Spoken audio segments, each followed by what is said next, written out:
So home stretch, tell me, what do you guys do? And how did this whole thing start?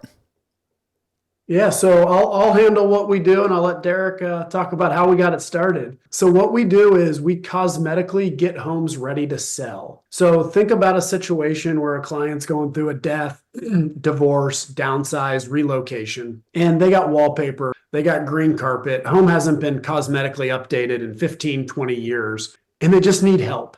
They got a lot of clutter in the basement, they got a lot of clutter in the garage, so they don't know what to do. So instead of hiring 5 or 6, 7 different vendors, what Homestretch does is simplify that process and make it super easy for the client and for the real estate agents to get that home prepped to sell. So we first will empty the home of all the trash donation. Then we provide full painting services, interior, exterior, decks, fences, whatever it may be. Then we do carpeting and LVP. We do landscape cleanup and home cleaning, and then some light handyman work. And we really focus on the cosmetics to improve the look of the property. That's fantastic. So basically you're in the business of getting a house show ready. Exactly. Awesome. All right, Derek. So how did this thing get started? Yeah, well, you might be shocked to hear this given that we're sitting 2 inches apart from each other, but Nick and I are actually childhood friends. So we kind of go way back. We went to grade school together, played sports together, and then kind of went our separate ways after college. So anyways, kind of fast forward to 2015, I was out in Washington, D.C. I had just sold my first company. I wanted to move back to Cincinnati, Ohio, kind of be closer to family. So instead of, being in the startup game, I wanted to recharge my batteries. So I wanted to work with a new emerging company. And I found an online auction company in Cincinnati that was doing some really cool things by helping people sell items, through a stressful situation like a death, a downsize, or a divorce. This company helped them put it on an online auction platform and monetize it. So during my interview, I'm sitting in the lobby waiting, and the first person I see walk through the hallway was this guy. And I hadn't seen him in like 20 years. I was like, hey, Nick, what's up? How you doing, man? And, I ended up working at that company as Nick was already there. And, the chemistry that we had started coming back. And, I saw what a great salesperson he was and kind of how he filled in a lot of the deficiencies that I had. So in the back of my mind, I was already thinking like, man, if I find another idea that's worthwhile, like this would be a great team here, just kind of the yin and yang that we played off each other. But anyways, as we worked, with this company and as they kind of expanded throughout the nation, we worked with a lot of homeowners, helped a lot of homeowners that were going through stressful situations. And they were thrilled that our company would help them sell the artwork or the jewelry or the furniture.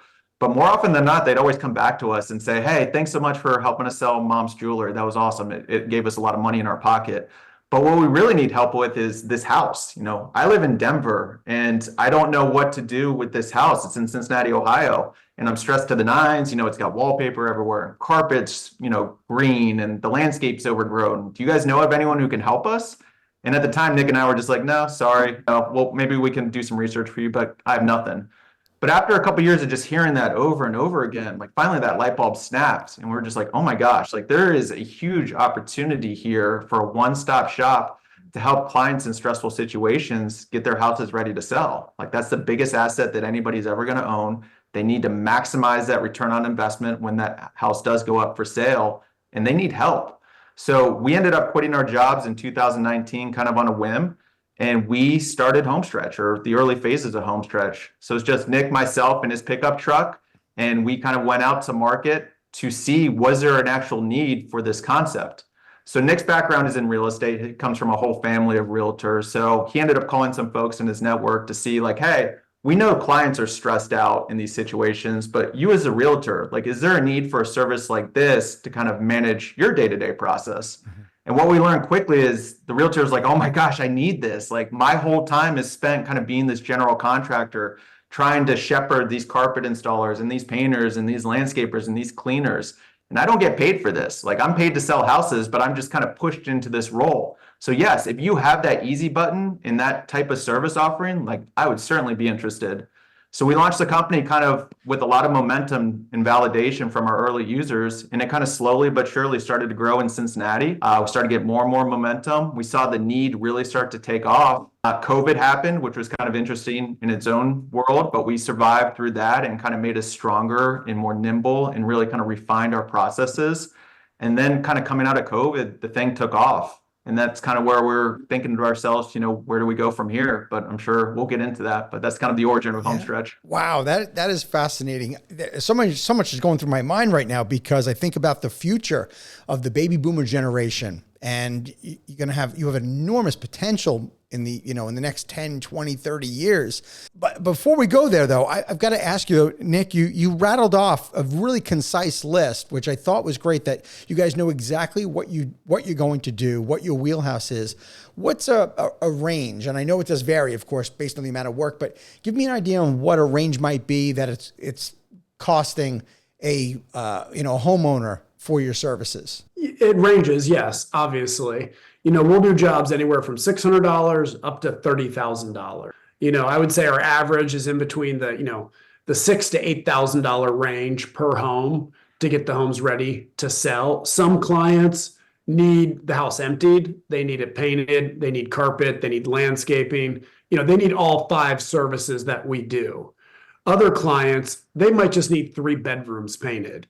And that's the great thing about Homestretch is we can work with a 32-year-old with 3 kids, and the kids have beat up the basement and the playroom and the family room. And they just need those 3 bedrooms painted. Let's get those areas looking fresh because everything else looks good. Then we can work with an 88-year-old client who has the original carpet, the original wallpaper. And that job might be north of $20,000. So that is kind of our range, and it's good because it really can help everyone, because everyone needs a little bit of work prior to getting their house ready to sell. Sure. So Derek, you guys opened your first corporate location right where you are, right? In Cincinnati? That's right. Yep. And so now you have 3 corporate locations. Are they all in the Cincy area or scattered around? No. So yeah, in 2021, just to kind of fill in the blanks of where we went, Nick and I knew we had something on our hands. So we wanted to see, could we replicate this Homestretch process somewhere else, where we weren't in the day-to-day operations? Could we hire somebody and give them this playbook and see how they performed? So we ended up opening Columbus, Ohio as our second corporate location in August of 2021, where we hired a general manager and a project manager and kind of trained them up on our playbook and just kind of crossed our fingers and was like, how are they going to do? And is the need there? Which was kind of the other thing we wanted to see. Like maybe this was a phenomenon that only occurred in Cincinnati, but right. We think that, but we didn't know that for sure. And Columbus launched without too much support from Nick and myself, and they caught fire as well. And they've been performing incredibly well since they've launched. And then for our third corporate location, it kind of happened a little later in the process, right before we started franchising. That was more or less our test run, where we kind of refined all these processes. We got some tech in place. We had this thing where we thought it ought to be, but we just wanted one more test run to make sure everything was ironed out before we officially franchised. So that's when we opened Indianapolis, Indiana. So August 2023 is our third corporate location. Nice. Did you know that Columbus, Ohio is one of the classic test markets in franchising? It goes back for decades. We did learn that after the fact. I know they have tons of stuff out there, Wendy's, and we see Donato's and all sorts of stuff up there. So it's a great market. Yeah. You tested in a great market. It's certainly good. There's a lot of franchise history back there. And now since that time, now you've opened, or you have 4 franchise locations. You just opened your first one in Fort Wayne. Congratulations. Yeah, thank you. Yeah. So you're in franchising. How does it feel? It's exciting. We're excited because it's a great opportunity because the need is everywhere. It's everywhere. And we're excited to give other people the opportunity to run this business because we wanted local ownership in each individual market.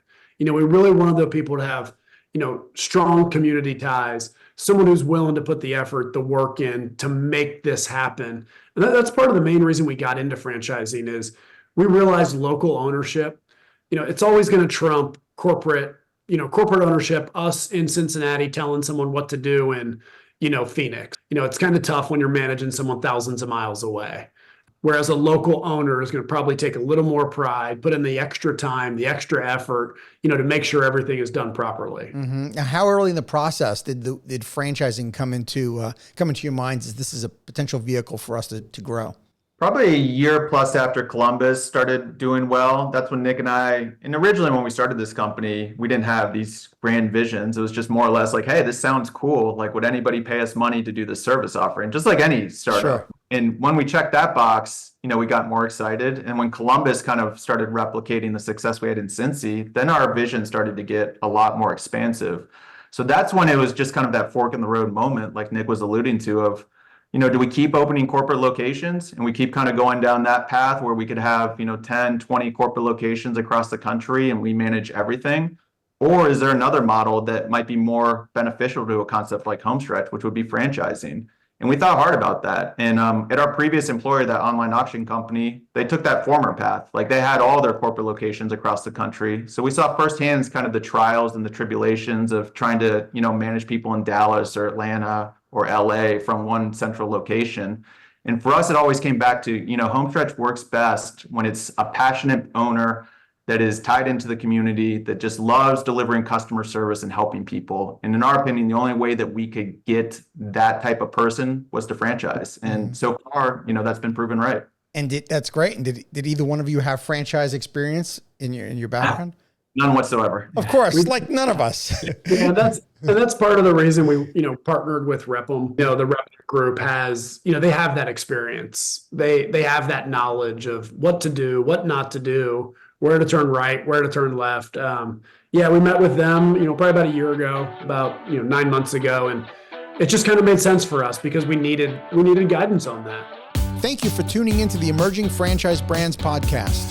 For additional insights, guest applications, and to stay connected, visit us at efbpodcast.com.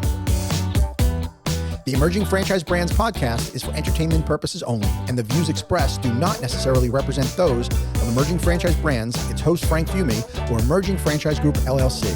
Any discussed franchise or investment opportunity requires thorough investigation, obtaining proper disclosure documents, and expert consultation before making any investment decisions.